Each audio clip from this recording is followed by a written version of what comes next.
কারিতে জড়াই দিলি ঠগাই দেওয়া যায় তা ভালো বোঝো, কাজিরাঙ্গা ভালো বোঝো, রাতের বেলায় হ্যাসাক ধরায় কাজি হতে পারো, আরে এগুলো সব পারো। দোকানপাট সাজাইলে কি সুন্দর, লুঙ্গিটা আয়রন করা ছাড়া পড়ো না, সপ্তাহে 2 বার খেতা ধুইয়ে গায়ে দাও, সবকিছু ভালো বোঝো, কিন্তু কোরআন শরীফ পড়তে আসলি পারো না। বুড়ো মমতাজের গান গায়, ধান কাটা গায়, বুকটা ফাটিয়ে যায়, এই বয়সে বুক ফাটিয়ে যায়। ধান কাটে আর সুন্দর কণ্ঠে লালন শাহ কি কয়, বিজয় সরকারের গান গায়, ভাজও ঠিক আছে। এই পৃথিবী যেমনই আছে তেমনই পড়ে রবে, এই যে গেল আইজুল, জুলও ঠিক আছে। আবার দ্বিতীয় মিস্টার সুমালো এই সামনে জুল, সুন্দর এই পৃথিবী ছেড়ে একদিন চলে যেতে হবে, এখানে আইজুল।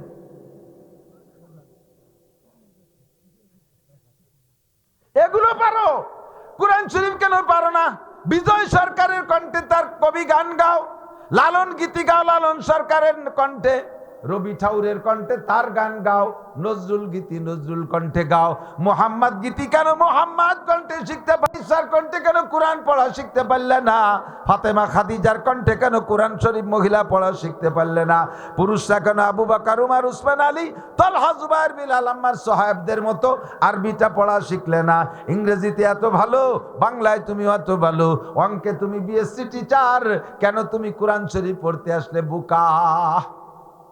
খুদার কসম কবরে তোমারে জিজ্ঞাসা করা হবে না আইএ কোন ডিভিশনে পাস করেছো, বিএ কোন ডিভিশনে পাস করেছো, মিজানের পাল্লায় তোমার আইএ বিএ এমএ উঠাই দিলি 1 সেকেন্ডের জন্য নাজাত পাইবা না। আল্লাহ নবী বলেন, মান হাফাজা আলাস সালাওয়াত আকরামাহুল্লাহু বিখামসি খিসাল, 5 ওয়াক্ত নামাজ সুন্দর করে পড়বা, আল্লাহ তোমারে 5টি পুরস্কার দান করবে। একটু জোরে কর না সুবহানাল্লাহ। আল্লাহ তোমারে 5টি পুরস্কার দান করবে। 1 নম্বরে দুনিয়ায় রিজিকের অভাব থাকবে না, 2 নম্বরে কবর আযাব মাফ, 3 নম্বরে ডান হাতে আমলনামা পাইবা, 4 নম্বরে বুলসিরাত বিদ্যুৎ গতিতে পার হইয়া যাইবা, 5 নম্বরে ওয়ায়াদখুলুল জান্নাতা বিগাইরি হিসাব, বিনা হিসাবে জান্নাতি। কাজটা করলাম কি শিখলাম বুঝতে পারলাম না। আল্লাহ তাআলা মাসালাগুলো সহিভাবে শিখে তারপর আমল করার তৌফিক দান করে। সবাই বলেন আমিন, সবাই বলেন আমিন। আল্লাহ পাক রব্বুল আলামিন আমাদেরকে স্বাধীনতা দিয়েছে না? বিড়ি খাওয়ার সময় কি কের মুখ প্যারালাইসিস হয়েছে দেখছেন নি? গাঁজা খাওয়ার সময় মুখ বেঁকা হয়ে গেছে, ফেরেশতারা মুখখান ধরে মুসলাই বেহারে দিতে পারতো না? তা দেয় না, খাতি থাক। কত খাবি? কিছুদিন গাজারে তুই খাবি, এরপরে গাজায় তোরে খাবে।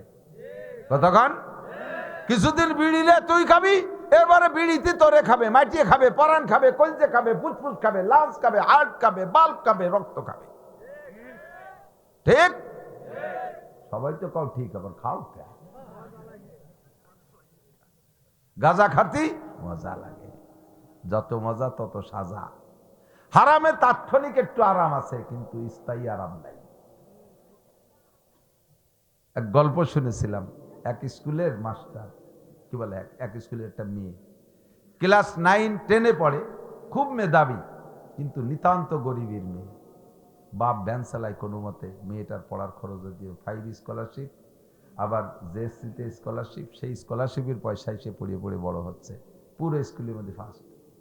ওর বাপ মেয়ের বিয়ে দেওয়ার জন্য একটা ছেলে খুঁজছে, ওই বাপও ভ্যান চালায়, ছেলেও ভ্যান চালায়, এটা খুঁজে খুঁজে নিয়েছে। মেয়েরে বলতেছে, মা হাই স্কুল পর্যন্ত স্যাররা তোরে মেধাবী বলে সহযোগিতা করলো, কিন্তু কলেজে গেলি তো তোর মতো মেধাবী কত আসবে, তোরে তো সে জায়গায় কেউ পয়সা দেবে না, আমি সেই সময় খরচও দিতে পারবো না, কাজেই গরিবের কপালে ধন জোটে না, তুই এর কলেজে চিনতে পারিস না, আমি ছেলেরটা পাইছি, বিয়ে বস।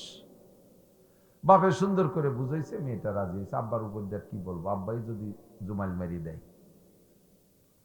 তো বিয়ের তারিখ সব ঠিক হয়েছে। তো যাইয়া ওই মেয়েটি, বাপের তো অভাব চরম, মাত্র 5 জন মেহমান আসবে কথা, এই 5 জনের মধ্যে দিয়ে উঠে দেবে। আর মেয়েটি যাইয়া হাই স্কুলে স্যার, হেড স্যারে ডেকে বলছে, স্যার, দপ্তরে যে সব স্যারকে বলছে, স্যার এই ঘটনা আব্বা করে ফেলাইছে, আমি রাজি হয়ে গেছি। এখন আমি তো সবাইরে দাওয়াত দিতে পারবো না, আমার তো নিতান্ত গরিব আব্বা। শুধু সবার পক্ষ থেকে হেড স্যার যাবেন, আর যদি পারেন আপনারা কিছু সাহায্য আমার আব্বারে করলেন। স্যার সেই সময় ছাত্রছাত্রীকে মধ্যে একটু কয়টা কালেকশন এনে দিয়েছে, স্যাররাও কিছু দিয়েছে। আর হেড স্যার বলছে যে মা তোর মা যেদিন মেহমান আসবে ওই দিন ভোরবেলা তোমার আব্বারে আমার গাড়ি পাঠাই দিও, আমি 2 কেজি গরুর গোশের টাকা দিয়ে দিব। 5 জন মেহমান তো 2 কেজি গরুর গোশ। আর আমারে জাতি করে না, কয় না স্যার আপনি না গেলে বিয়েই বসবো না। মোটামুটি স্যাররে টাইট দিয়ে দাওয়াতটা স্যাররে ফাইনাল করছে। এখন বিয়ের দিন সকালবেলা কুয়াশার আকাশ, ভোরবেলা ওর আব্বা যাইতেছে স্যারের বাড়ি 500 মানে গরুর গোশের টাকা আনতে। যাওয়ার পথে রাস্তার পর দেখে যে পলিথিনই একটুল্লা গোশ ফেলানি, আর তাজা মানে তক্তকে গোশ, গরম গরম গোশই পলিথিন ভরা। খানিক দাঁড়ায় রয়েছে, এদিক ওদিক কেউ দেয় না। পরে চিন্তা হলো যে এত কুত্তই মুত্তই খেয়ে যাবে না, তাই নিয়েই যাই হেড স্যারের বাড়ি যে কই দেখা যাক স্যার কি কয়। যে স্যারের বাড়ি নিয়ে ফতোয়া চাইছে, স্যার এইভাবে তো পালাম, রাস্তায় কোনো মানুষও দেখলাম না, এটা কিভাবে পালাম? স্যার কলেজে ওই তো তুমি গরিব মানুষ, আল্লাহ তোমার কোনোভাবে পাঠাই দিচ্ছে, যাও ওই 2 কেজি নিয়ে রাখতে কাউকে, আর আমি তো টাকা দিচ্ছি এই যে অন্য কাজ করি, হালাল করে দিচ্ছে স্যার। কারণ ওই 2 কেজি গোসাই নিয়ে, আর স্যার যে টাকা দিচ্ছে, স্যার আপনি কিন্তু আসবেন, এসে গোশ রান্না করছে সুন্দর করে। এবার স্যারও খাইতে পারছে, সবাই খাইছে। 2 কেজি গোশ, বাড়িতে আরো মেহমান আছে, 1 টুকরা 2 টুকরা পাইছে, স্যার 1 টুকরা পাইছে। পরে খাইয়ারা হাত ধরছে না, বারবার হাত চাপতেছে। এত স্বাদ আর এত তেল, মানে মজার শেষ নেই। খেয়ে দিয়ে বিয়েটিয়ে খেয়ে দিয়ে সব চলে আইছে। পরের দিন স্যার স্কুলে যাইয়া ওই লাইব্রেরিতে বসে গল্প করতেছে যে জীবনে গোশ তো খাইছি, এইরকম গোশ খাইনি, এই কালকে সালেহার বিয়েতে যে গোশ খাইছি 1 টুকরা পাইছি, কিন্তু তো পাইলি মনে আমি 2 কেজি খেয়ে দিই, এমন স্বাদের গোশ আর পাইনি। এর মধ্যে ওই স্টাফের মধ্যে হিন্দু মাস্টার একজন, উনি কইতেছে যে ভগবান যার রুজিতে জানে রাখে শেষে জায়গা খায়, সালেকে বাড়ি বিয়ে আপনি একাই খাইয়েছেন, আমাকে রুজিতে নিয়ে খাতি পারলাম না, আমার রুজিতটা তাই আমার হলো না। আমি সকালবেলা 2 কেজি শুয়োরের গোস্ত কিনে একটা পলিথিনের সাইকেলে বাসে আনতেছি, কোন জায়গাতে গড়িয়ে গেল তার ফিরিজে পালাম না।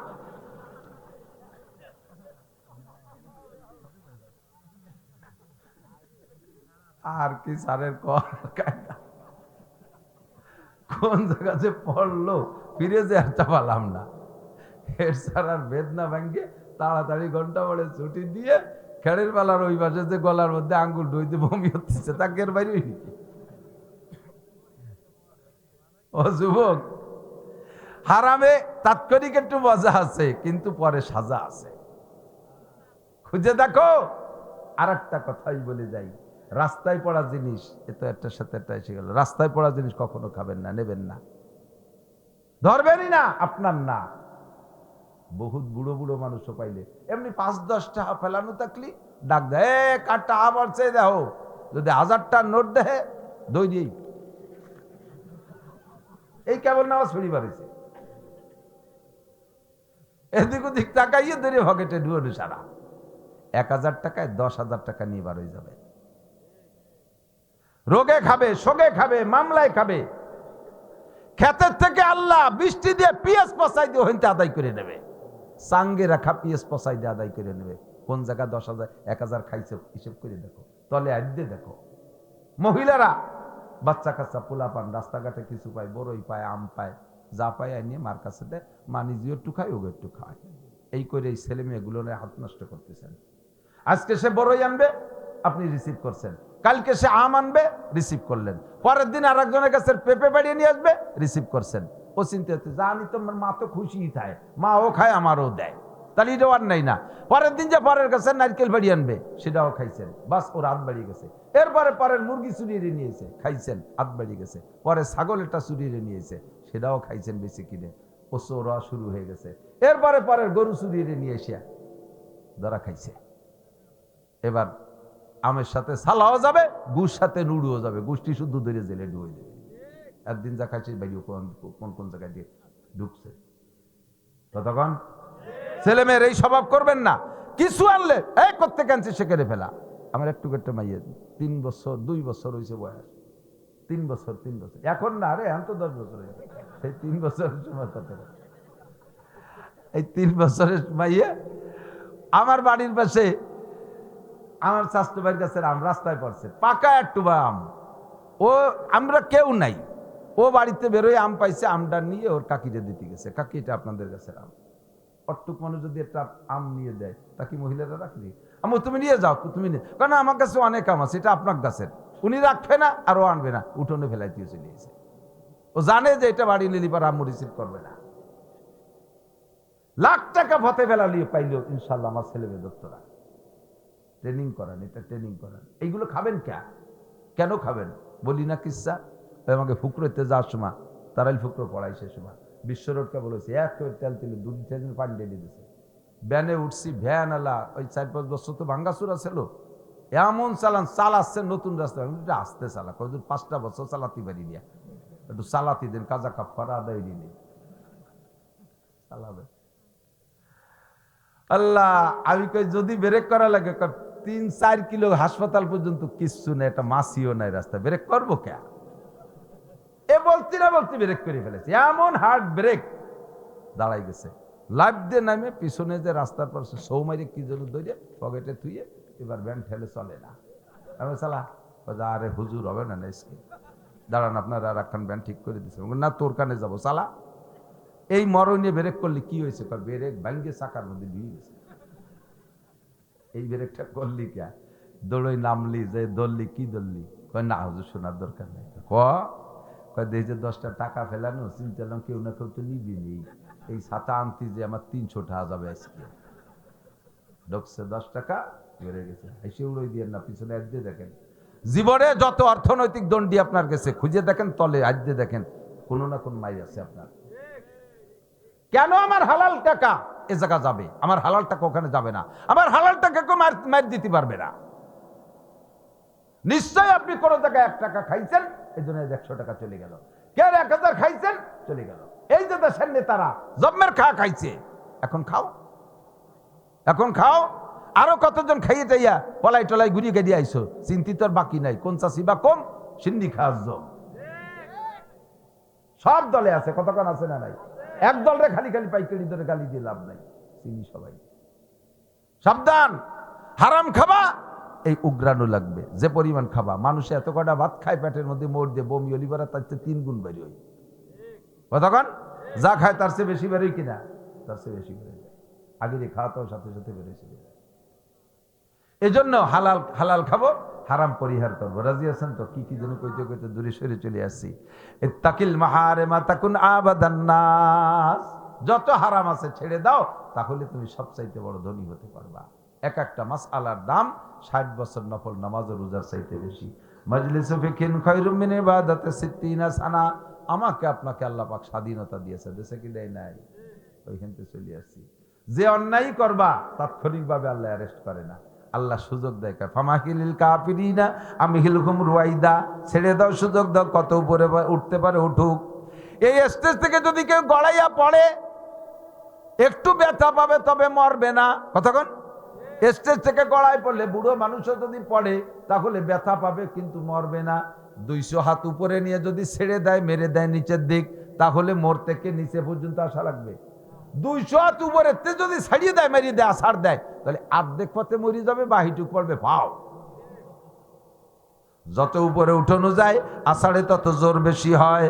ও যুবক, বিড়ি খাও, সিগারেট খাও, গাঁজা খাও, এবা খাও, ফেন্সিডিল খাও, হিরোইন খাও, আরো যা খাও, ডেলি প্রমোশন করতেছ খাওয়ার ভিতরে। আল্লাহ পাক শুরু থেকে তোমারে গলা চিপে ধরে নাই, মুখ ধরে বসে নাই, তোমাকে উঠতে সুযোগ দিয়েছে। দেখি কত উপরে ওঠো। মাঝপথে তওবা করে ফিরে আসো। বাজ আ হারাতে হাস্তি বাজ আ। যে জায়গা আছো ওখান থেকে ফিরে আসো বান্দা, তোমার ওইটুকু আমি মাফ করে দেব। যদি তুমি ফিরে না আসো, উঠতে থাকো, আল্লাহ তোমারে সুযোগ দিয়েছে, ওঠো, কত উপরে ওঠো। যত উপরে উঠবা আষাঢ়ে তত জোর হবে। এক পর্যায়ে হারাম খাইতে খাইতে তুমি এখন পাগল হয়ে গেছো, মাতাল হয়ে গেছো, চোখ নষ্ট হয়ে গেছে, কিডনি নষ্ট হয়ে গেছে, গাল শুকায় গেছে, হাতে পায়ে মাংস নাই, তুমি মাথায় সবসময় ঘুরে, ঘুম আসে না, ইত্যাদি রোগে আক্রান্ত হয়ে গেছো। দুনিয়ার কোনো ডাক্তার আর তোমার চিকিৎসা করতে পারবে না। আল্লাহ পাক বলেন সানাস্তাদরিজুহুম মিন হাইসু লা ইয়ালামুন। কোন দিক দিয়ে যে মারবো তুই টেরও পাবি না, কোন দিক দিয়ে ধরবো তুই টেরও পাবি না। আল্লাহ পাক আমাকে সুযোগ দিয়েছেন। ইমান ইমানের ব্যাপারে সুযোগ আছে, আমার দিক, ইমানের ব্যাপারে সুযোগ দিয়েছে, আর আমলের ব্যাপারে আল্লাহ পাক আসানিয়ার সহজের মুআমালা করেছেন। ইমানের ব্যাপারে আল্লাহ পাক বলেন লা ইকরাহা ফিদ্দিন। উলামায়ে কেরাম মনে রাখবেন, কথা বলবেন, যে কথা বলতে যে এত কথা বলে ফেলাইছি, হঠাৎ করে শুনবে একদিন আমার মৃত্যু খবর, কেঁদে কেঁদে আসবে সবাই দিতে শুধু কবর। এখন মাঠে ময়দানে আমরা আছি, একসময় আমরা থাকবো না, একসময় আমরা থাকবো না। তবে চেয়ারটা যদি খালি হয়ে যায়, এই চেয়ারে এসে বসবে ভণ্ডরা। ভণ্ডরা যাতে বসতে না পারে, যোগ্য আলেম এই চেয়ারে বসার চেষ্টা করেন, প্রস্তুতি নেন। কাজেই বয়ান শুনবেন এবং শিখবেন। আল্লাহ পাক সকলকে তৌফিক দান করেন, বলেন আমিন। আল্লাহ পাক ইমানের ব্যাপারে আসানির, ইমানের ব্যাপারে সুযোগ দিয়েছেন, ইমানের ব্যাপারে সুযোগ দিয়েছেন, কোনো জবরদস্তি নাই। আর আমলের ব্যাপারে সহজ পথ অবলম্বন করেছেন। দুইটা কথা মনে রাখবেন, ইমানের ব্যাপারে সুযোগ, কোনো জবরদস্তি নাই, মনে চাইলে ইমান আনো। ফামান শাআ ফালইউমিন, কোরআন শরীফ বিরাট, আমার বানানোর কথা না। কোন কাফেররে পিটে মুসলমান বানানো যাবে না, হিন্দুরে প্রেসার দিয়ে মুসলমান বানানো যাবে না, খ্রিস্টানি খুদ নাসারাদেরকে চাপের মুখে মুসলমান বানানো যাবে না, তাদেরকে দাওয়াত দিতে হবে নরমালে। নবী পাককে আল্লাহ পাক বলেন লাস্তা আলাইহিম বিমুসাইতির, আপনাকে দারোগা বানাই পাঠাই নাই যে এদেশের হিন্দুদেরকে পিটাই পিটাই মুসলমান বানাবেন, কাফেরদেরকে পিটাই মুসলমান বানাবেন, আপনারে দারোগা বানাই পাঠাই নাই। আমা আলাইকা ইল্লাল বালাগ, আপনার দায়িত্ব তবলিগ করা, পৌঁছাই দেওয়া, কলেমার দাওয়াত দেন, সুফলগুলো বলে দেন। আসলিম তাসলাম, তুমি ইসলাম গ্রহণ করো, শান্তিতে থাকবা, দুনিয়াও শান্তি আখিরাতেও শান্তি। কথা বলেন ঠিক কি ঠিক না? ফামান শাআ ফালইউমিন ওয়ামান শাআ ফালইয়াকফুর, যার মনে চায় মুমিন হও, যার মনে চায় কাফের হও। মানি তাদাফা ইন্নামা ইয়াহতাদি লিনাফসি, যদি তুমি ইমানদার হও তাহলে তার একটা ফল আছে, এটা তুমি উপভোগ করবা। ওয়ামান দাল্লা ফা ইন্নামা ইয়াদিল্লু আলাইহা, আর গুমরা হয়ে যাবা, পথভ্রষ্ট হবা, কাফের হবা, তারও প্রতিদান আছে, সেটাও তুমি ভোগ করবা। কি হয়েছে, অসুস্থ? নিয়ে যান, এদিক থেকে আমার দিক থেকে, ওনাকে নিয়ে যান। তাহলে ইমানের ব্যাপারে স্বাধীনতা আছে না নাই? আর আমলের ব্যাপারে আপনাকে সহজ পথ অবলম্বন করেছে আল্লাহ তাআলা। কোন জায়গা আল্লাহ তাআলা কঠিন রাখে নাই। লা ইকাল্লিফুল্লাহু নাফসান ইল্লা উসাহা, শক্তির বাহিরে, আমার দিক, শক্তির বাহিরে কোনো আমল আল্লাহ তাআলা হুকুম করে নাই। 5 ওয়াক্ত নামাজ পড়া সম্ভব না অসম্ভব? বিশাল কঠিন না? যদি বিশাল কঠিন হইতো লক্ষ লক্ষ মানুষ পড়ে কি? কতক্ষণ? রমজানের রোজা রাখা সম্ভব না অসম্ভব? সম্ভব। আল্লাহ পাকে রোজার সাথে বলছে ফামান শাহিদা মিনকুমুশ শাহরা ফালইয়াসুম, আমার দিক, তোমরা যারা রমজান মাস পাইবা ফালইয়াসুম, অবশ্যই রোজা রাখো। আল্লাহর হুকুম। রমজানের রোজা রাখা নফল না ফরজ? নফল না ফরজ? যত কাজ হোক, আমি এবারে রমজানের রোজা ছাড়বো না, ইনশাআল্লাহ রমজান পাইলে প্রতিজ্ঞা করা যাবে? কারা কারা নিয়ত করতে পারবো? রমজানের রোজা পাইলে রোজা রাখবোই। আগে আমার সাথে এভাবে করেন, রোজা রাখবোই, রোজা রাখবোই ইনশাআল্লাহ রমজান পাইলে, ইনশাআল্লাহ সুস্থ থাকলে, ইনশাআল্লাহ বাড়ি থাকলে। মুসাফিরের জন্য রোজা না, অসুস্থ ব্যক্তির রোজা না। আর রমজান না পালি তো লাই লাগতেছে না। এই ইনশাআল্লাহ 3 জায়গার সাথে বসছেন তো, কথা কি কইছি? ইনশাআল্লাহরে পরে কলাম কেন? রমজান পাই, ইনশাআল্লাহ রমজান পাইলে, যদি রমজান না পাই তাহলে তো রাখা লাগলো না। ইনশাআল্লাহ সুস্থ থাকলে, লাইসা আলাল মারিদে হারাজ, রোগীর জন্য কোনো সমস্যা নাই। ওয়াইন কুনতুম মারিদান, আল্লাহ কয় যদি অসুস্থ হও, আও আলা সাফারিন, অথবা তুমি সফরে থাকো, দূরে যাও, বাড়ির থেকে 48 মাইল দূরে, 78 কিলোমিটার, 48 মাইল সমান সমান 78 কিলোমিটার বাড়ির থেকে যদি দূরে যাও, তুমি মুসাফির, ও জায়গা যদি 14 দিন থাকো, 15 দিনের কম থাকো, তাহলে ওই কয়দিন রোজা না রাখলেও হবে। পরে ফাইদা তুমি না ইয়ামিন উখার, রমজানের পরে যে রোজাটা রেখে দিবা। তাহলে সুযোগ আছে না নাই? আল্লাহ পাক ইবাদতের ক্ষেত্রে আমাদের জন্য সহজ পথ, তাও আল্লাহ নিজে বলে দিয়েছেন ইউরিদুল্লাহু বিকুমুল ইউসরা ওয়া লা ইউরিদু বিকুমুল উসর। এই যে রমজান মাসে অসুস্থ হলে এবং মুসাফির হলে রোজা রাখা নিষেধ না, রোজা না রাখার সুযোগ আছে। এটা আল্লাহ তাআলা আমাদের সহজ করার জন্য এই সুযোগটা করে দিয়েছে। নামাজ পড়তে, ফরজ নামাজ দাঁড়ায় পড়া ফরজ, ফরজ নামাজ দাঁড়ায় পড়া ফরজ। এখন আপনি দাঁড়াইতে পারেন না, অসুস্থ, কি করবো? আল্লাহ হুজুর যেভাবে কড়া কড়া কথা কলো, দাঁড়াই নামাজ পড়তে, দাঁড়াতে পারতেছি না চেয়ার ছাড়া। আল্লাহ কয় নাসির মৌলানা যা কয় কজ্ঞ, তুমি চেয়ারে বসে পড়তে পারো? জি পারি। তাহলে চেয়ারে বসো, তোমার দাঁড়ানো লাগবে না। আল্লাহ আমি চেয়ারে তো বসতে পারি, নিচে পারো? জি তা পারি। তো বলছি নিচে বসে পড়ো। আল্লাহ আমি তো বসতেও পারি না, আমি কি করি? শুয়ে পড়ো। তুমি যেভাবে পারো সেইভাবে পড়ো। লা ইউকাল্লিফুল্লাহু নাফসান ইল্লা উসাহা। শক্তির বাহিরে আল্লাহ তাআলা হুকুম চাপায় দেয় না। তাহলে নামাজ আমাদের শক্তির মধ্যে আছে, রোজা আমাদের শক্তির মধ্যে আছে। আছে? রোজা রাখবো। লিসাইমে ফারহাতান, রোজাদারের দুইটা খুশি। রোজাদারের কয়টা খুশি? কয়টা খুশি? আমার দিক, রোজাদারের দুইটা আনন্দ, দুইটা আনন্দ। একটা আনন্দ হলো লেকায়ে রাব্বিহি, কিয়ামতে জান্নাতে যাওয়ার পরে আল্লাহ তাআলা সমস্ত রোজাদারদের সাথে সাক্ষাৎ দিবেন। সব রোজাদারদেরকে নিয়ে বসিয়ে